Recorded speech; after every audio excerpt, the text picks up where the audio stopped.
Bienvenue sur la 52e édition du Tour de France. Nous sommes en 1965 sur la deuxième étape entre Liège et Roubaix. 200,5 km au programme. Les conditions climatiques sont très agréables avec un joli soleil. Attention, on aura donc des secteurs pavés dans le final avec une arrivée sur le célèbre vélodrome de Roubaix.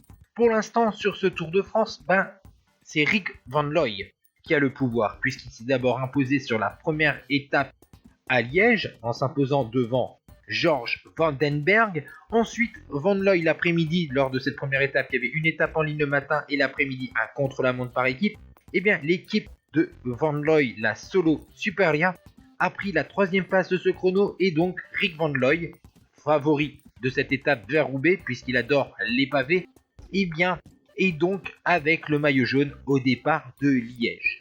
A noter qu'on a descendu le long de la vallée de la Meuse, il y a eu de nombreuses attaques, mais les avances des différents groupes ne dépassaient jamais 30 secondes, et donc à chaque fois, ça revenait. Mais c'est finalement à environ une quarantaine de kilomètres de l'arrivée que les choses sérieuses vont pouvoir se décanter. Vous voyez ici le peloton qui est regroupé, on va arriver à un moment où il va y avoir une chute, enfin une nouvelle chute, il y avait déjà eu des chutes auparavant, et c'est Raymond Poulidor qui a chuté, mais le coureur français va repartir et va revenir au sein du peloton.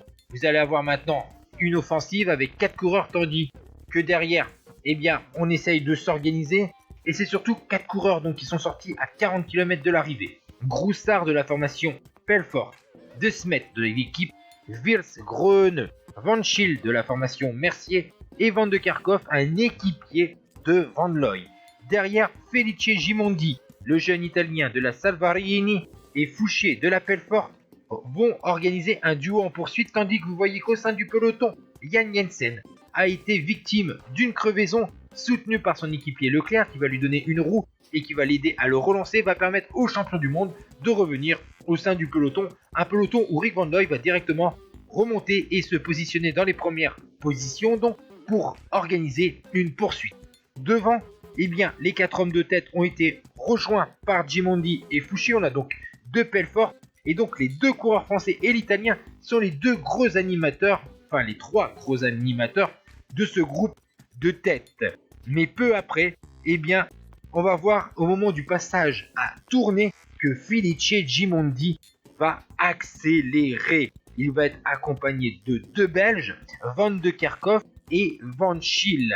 On arrive bientôt en territoire français et derrière on a donc un groupe de 10. Comme je vous ai dit, Jan Jensen a organisé la poursuite. Il est sorti avec Adorni, Bouquet, Stevens, Bouters, Den Hartog, Desmet, May et Raybrook, tandis que Poulidor et Van Looy, eux, sont dans le peloton à plus de 1 minute bien derrière.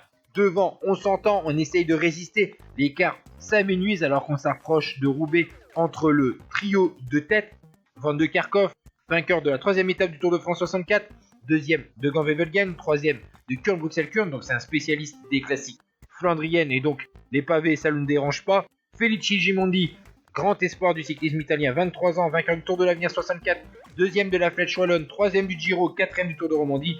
Et Van Schill, c'est le moins connu, mais quand même 4e de Paris-Roubaix et 10e du Tour des Flandres. Nous sommes sur le vélodrome de Roubaix et on va voir le sprint. Et là, on va voir que Van Schill va tenter d'anticiper le sprint, mais intelligemment. Van de Kerkhoff lance son sprint à son tour. Gimondi va vite réagir. Derrière, Van Schill est obligé de se positionner en 3e place.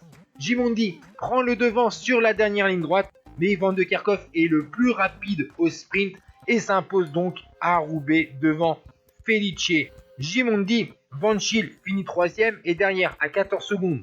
C'est le groupe de 10 réglé par Raybrook devant Adorni et Jansen, le champion du monde, tandis que le peloton avec Poulidor et Van Looy finit à plus de 1 minute.